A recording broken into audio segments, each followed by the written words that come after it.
एक मामा आणि भाचा दोघेजण पण एकाच गावामध्ये राहत होते. मामा सकाळ सकाळी कामाला निघून जायचा तर भाचा मामाच्या घरी जायचा. घरी गेल्यावर तो मामी सोबत गप्पा करायचा. मामी दिसायला सुंदर होती. दोघांचे पण चांगलेच प्रेम संबंध जुळले होते. दोघांना पण नात्यांचा विसर पडतो आणि दोघे एकमेकांच्या फार जास्त जवळ आले होते. दोघांचे अनैतिक संबंध स्थापित झाले होते पण त्या दोघांना अजिबात जाणीव नव्हती की समोर चालून त्यांच्यासोबत काय होणार आहे. त्या घटनेने फक्त सोलापूर जिल्हाच नाही तर संपूर्ण महाराष्ट्र देखील हादरला आहे. तर काय आहे संपूर्ण प्रकरण जाणून घेऊ आजच्या आपल्या या व्हिडिओमध्ये. पण त्या अगोदर जर तुम्ही आपल्या यूट्यूब चॅनलवर नवीन असाल तर नक्की सबस्क्राईब करून घ्या. सोलापूर जिल्ह्याचा एक तालुका लागतो बार्शी. बार्शी या शहरामध्ये एक ठिकाण आहे यशवंत नगर तुळजापूर रोड. याच रोडवर एक 40 वर्षीय व्यक्ती आणि त्याची 35 वर्षीय पत्नी हे आपल्या मुलाबाळासोबत आणि कुटुंबासोबत राहत होते. त्या व्यक्तीचं नाव होतं शंकर उत्तम पटाडे आणि त्यांच्या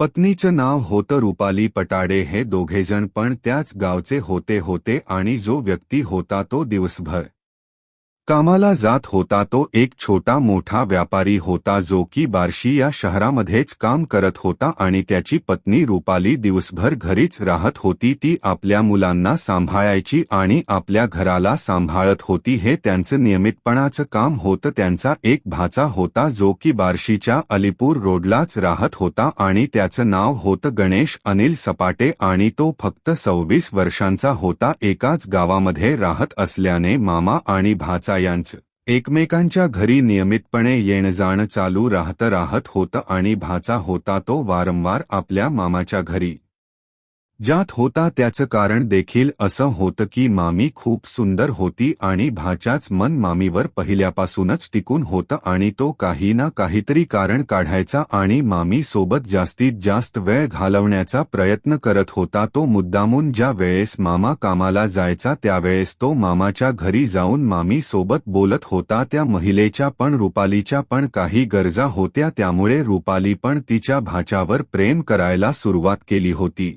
दोघांच्या मनामध्ये ज्या भावना होत्या दोघांनी एकमेकांना चांगल्या होत्या आणि दोघांना पण या गोष्टीवर काही आपत्ती नव्हती. दोघांचं फोनवर बोलणं खूप जास्त वाढलं होतं आणि ज्यावेळेस मामा घरी नसायचा भाचा घरी जायचा आणि दोघांचे चांगलेच अनैतिक संबंध रंगात आले होते. कित्येक दिवस हा संपूर्ण प्रकार चालत होता. कोणालाही याची भनक राहिली नव्हती. पण एका दिवशी दुपारची वेळ होती. मामी त्याच्या भाच्यासोबत फोनवर बोलत होती. त्याच वेळेस तिचा पती तिला फोन करतो पण मामीचा फोन बिझी दाखवत होता. तर मामा तिला विचारतो की नेमकं तू असं कोणासोबत बोलत होती की 5 मिनिट तुझा फोन बिझी येत होता. तर मामी सांगते की माझी एक मैत्रीण आहे तिच्यासोबत बोलत होते. पण संध्याकाळी ज्यावेळेस मामा घरी जातो आणि मामीचा फोन चेक करतो पण त्यामध्ये कोणताही नंबर नव्हता की ज्यावर मामी बोलत होती. मामीने अगोदरच नंबर डिलीट केला होता. अशामध्ये मामाच्या मनामध्ये मामीबद्दल शंका निर्माण झाली होती. तो तिला विचारत होता की असं कोणासोबत तू बोलत होती त्याचा नंबर तू डिलीट केला आहे. माझ्या पाठीमागे या घरामध्ये काय चालू आहे हे सगळं मला सांग. तर याच कारणावरून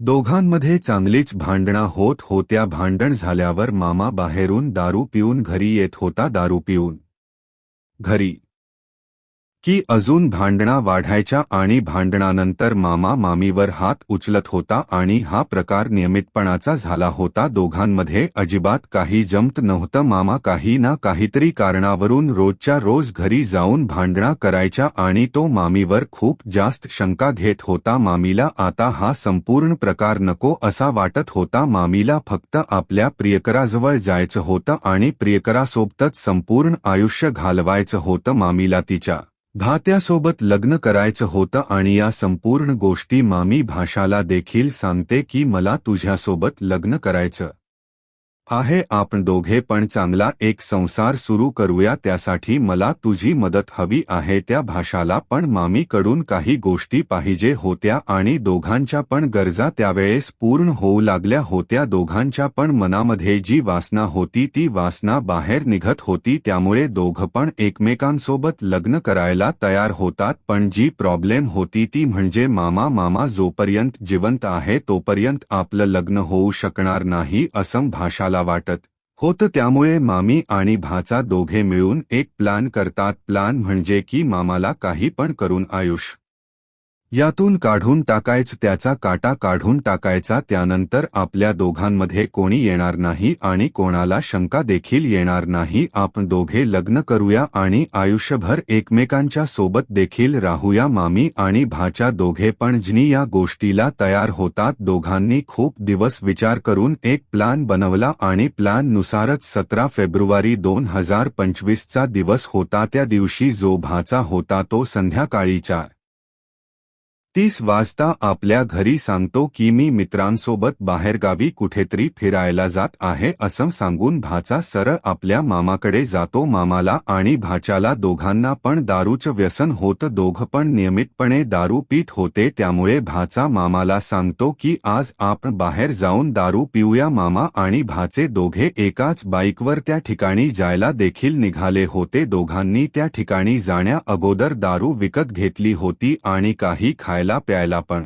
विकत घेतले होते. आताच रात्र होत आली होती, अंधार पडत होता. दोघेजण पण जवळच्या एका महागाव तलावाजवळ गेले होते. त्या ठिकाणी जाऊन दोघे पण पाण्याच्या काठाला बसतात आणि दोघे एकमेकांसोबत दारू पीत मग्न झाले होते. रात्र वाढत चालली होती. दोघं एकामागे एक बॉटल खम करत चालले होते आणि दोघांच्या गप्पा देखील रंगामध्ये आल्या होत्या. दोघांनी एवढे जास्त दारू पिली होती की दोघांना काही सुमार राहिला नव्हता. जो भाचा होता त्याला मामाला खूप जास्त दारू पाडायची होती, पण बाय चान्स त्याने खूप जास्त दारू पिऊन घेतली होती आणि त्याला पण काही सुमार राहिला नव्हता. की आपण इथे कशासाठी आलो आहे. तो आजूबाजूला बघतो. मध्यरात्र होत आली होती आणि तो बघतो की जवळपास कोणीच नाही. ही योग्य वेळ आहे की मामाला इथे पाण्यामध्ये फेकून देण्याची. पाणी त्यांच्या बाजूलाच होतं तर तो एक वेळ बघून मामाला पाण्यामध्ये ढकलण्याचा प्रयत्न करतो. मामाला एकदम लक्षामध्ये आलं होतं की भाषा आपल्यासोबत काहीतरी चुकीचं करत आहे. तर मामाने भाषाला पकडलं आणि त्याच ओढाओढीमध्ये दोघेजण पण मिळून पाण्यामध्ये पडतात. दोघांनी पण खूप जास्त दारू घेतलेली होती आणि दोघांना पण अजिबात पोहणी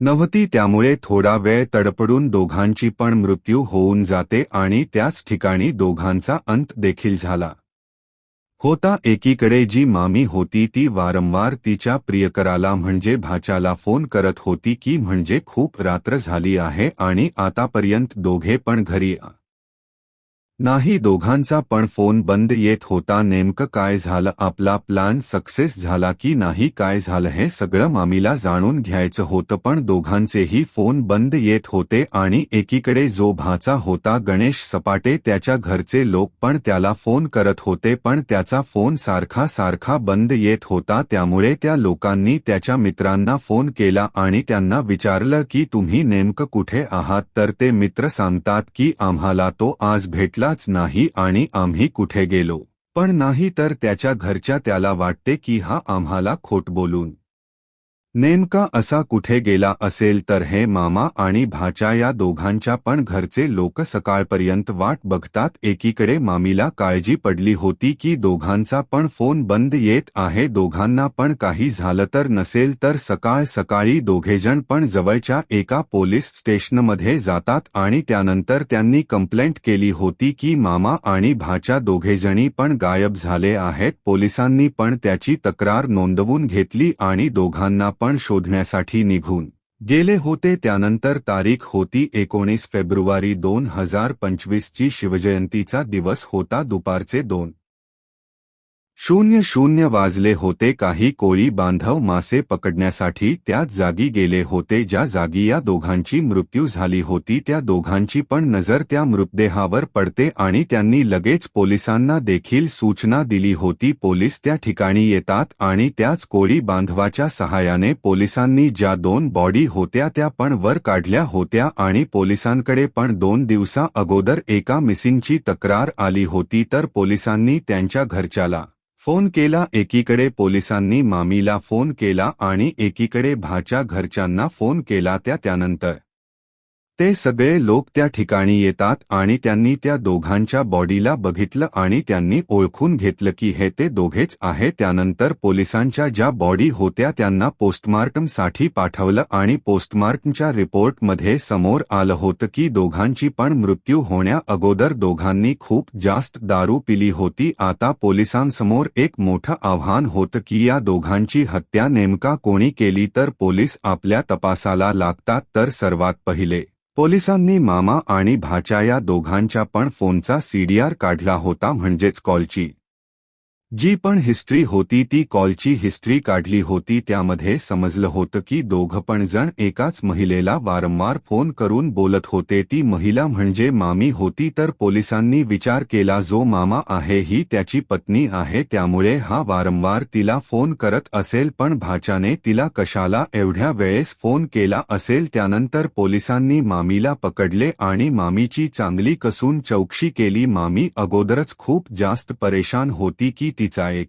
प्रियकर बी गेला होता आणि नवरा पण गेला होता. त्यामुळे तिनं पोलिसांसमोर सगळ्या गोष्टी मांडल्या.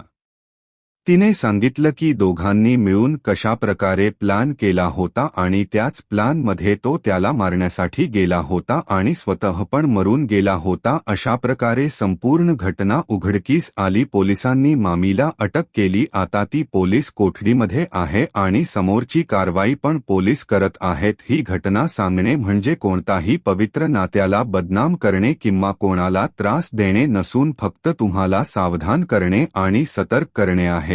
तुम्हाला या संपूर्ण घटनेबद्दल काय वाटते कमेंटमध्ये सांगा. व्हिडिओ आवडला असेल तर लाईक करा, चॅनलला सबस्क्राईब करा. भेटूया पुन्हा एक